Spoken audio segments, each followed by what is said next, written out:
Hello and welcome to the August edition of WCI's Five on the Five. Today we have Senator Chuck Grassley of Iowa. Senator Grassley has been a big advocate for the Navigation Ecosystem Sustainability Program and the Inland Waterway System. He was a 2010 winner of our Leadership Award, and we are so grateful to have Senator Grassley here today. Senator Grassley, welcome. Thank you, Jen, and I'm glad to talk about a very important issue to Midwestern agriculture and probably a lot of other industry, but I always think in terms of agriculture. Yeah, from Iowa, right? In Yeah. fact, as one of two active farmers in the Senate, you have earned a reputation of being a voice for American agriculture. What is your top policy priority for the remainder of the 118th Congress? Well, I'm going to name two. I'm not sure that they're going to happen in a year when the Senate's not in session very many days because of the election. But my PBM legislation, pharmacy benefit managers, they're the middle people between the companies and you as a consumer, and they have a great impact, and nobody knows what they do. And there's about four bills out of four different committees in on the subject. And a year ago, Schumer met with us, a few senators that were interested in it. And I think I got an indication that something would come up last year. Still isn't up yet this year, and no indication that it's going to come up. And it's a sad commentary because I think our bill making what's secret in PBM negotiations more public will drive prices down. The second one would be the 5-year farm bill, which I think we're going to have another 1-year extension because I don't see the Democrat leadership in the Senate want to reflect the inflation that's happened since the 2018 farm bill in, let's say, seed, fertilizer, chemicals, interest, and diesel prices.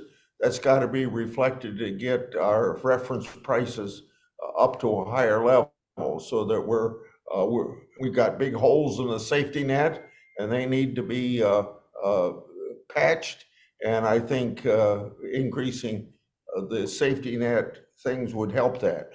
I think the number one responsibility of the federal government that I don't have much to do with because I'm not on the committee, but the National Defense Authorization Act is very important. We need to speed up funding for the next fiscal year, get separate appropriation bills done, and things of that nature. I think those are very important. While America remains the world's largest exporter of corn, our overall market share has been declining as global corn trade has been increasing. How do you view having a reliable and efficient inland waterway system as playing a role in keeping America competitive in the world agricultural market? Well, the role of our waterway system is very, very important getting our products on the world market. But I'd like to say a couple things before I talk about that. Number one, it doesn't look like this administration has done anything. In fact, they probably don't want to do anything in regard to free trade agreements. So worldwide, when you have tariffs as high as they are around the world, having negotiations to get those tariffs down, it seems to me are the most important thing to bring increase in trade for our agricultural products. And remember, farmers produce about 1/3 more than we consume domestically, so exports are very important. And I'd like to urge that. We could have more money for ag trade promotion as well. That's another issue that would be helped with a 5-year farm bill. I'm sure glad our forefathers had the foresight to create the lock and dam situation. Otherwise, our Mississippi, Missouri, Illinois, Ohio rivers wouldn't be very useful for what we use them for today. And the importance of that is best demonstrated by what I saw on the Amazon River. Maybe 10 years ago, I took a Codell to Brazil and we observed almost halfway up the Amazon, big ships, ocean-going ships coming up to collect soybeans at that point.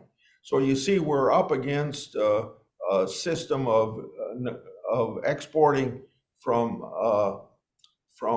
Brazil and maybe other South American countries that don't have the problems that we have. So if you want us to be competitive, we have to have that very strong lock and dam system that we have in the United States and keep it up. And the legislation that we call the Water Resource Act, or WRDA for short, is very basic to it, and it's almost non-controversial from the standpoint of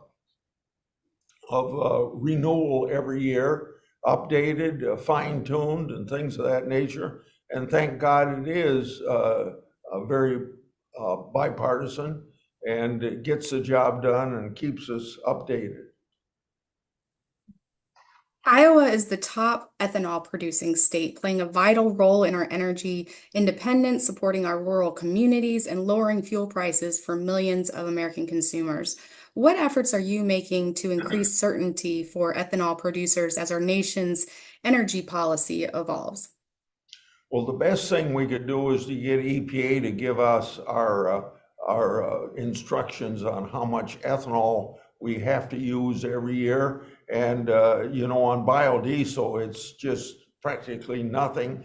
And they recently announced that they weren't going to update it until the end of 2025. We've got biodiesel plants shut down, at least one in Iowa, one in Wisconsin, and maybe more will shut down if we don't get these RVOs out on a timely basis. And there's no excuse for that. So I think number one, to answer your question, would be E15 year-round and nationwide. Now, the Governor Reynolds and other governors have petitioned EPA in the 8 states of the Midwest to get E15 year-round, but it's kind of complicated when you have one requirement for 8 states and another for the other 42 states. So that's why it's very necessary that you pass my legislation that would have E15 year-round nationwide. I think that's very important. And then the add-on that we're talking about, the next generation, is for sustainable aviation fuel. And there's tax incentives in the Democrat-passed Inflation Reduction Act that would give more credence to imported feedstocks for making sustainable aviation fuel. And we shouldn't be subsidizing imports into the United States and harming American soybean producers. So I don't know whether that can be straightened out, hopefully in a new Republican administration by executive order, or whether we have to pass legislation. But it seems to me we should not be treating imported feedstock to make sustainable aviation fuel more so than we treat our American soybean producer. So that would be what we're looking to the future. But that day is just around the corner, because they'd like to have massive productions of sustainable aviation fuel by the year 2030. That would be to use in our commercial airlines. Right. As the longest serving member currently in the Senate, you have made considerable contributions to federal policy making over the past 4 decades. What accomplishment are you most proud of? Or I suppose the False Claims Act, which is a tool that the average citizen can use to go off after fraudulently obtained money from the federal taxpayers. It has brought $76 billion back into the federal treasury that would otherwise be lost.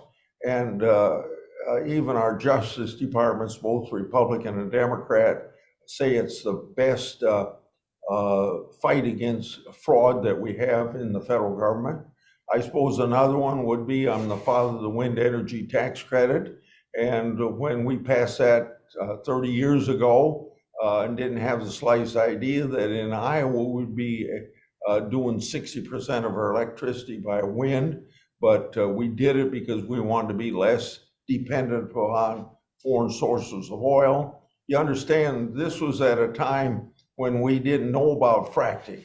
We didn't know about that we'd ever be exporting natural gas or petroleum. Today, we have the capability of doing this. And when Trump gets to be elected president, we'll have greater capability of doing that.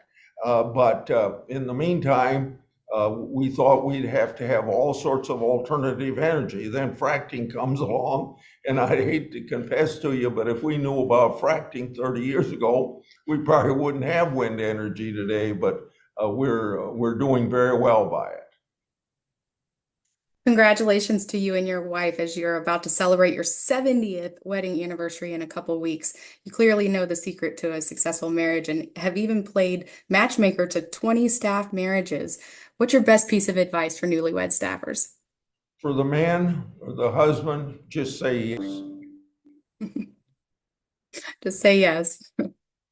Well, thank you, Senator Grassley. It has been a pleasure to have you today, and we really appreciate your time and consideration. I hope you have a wonderful weekend. Thank you very much. Goodbye.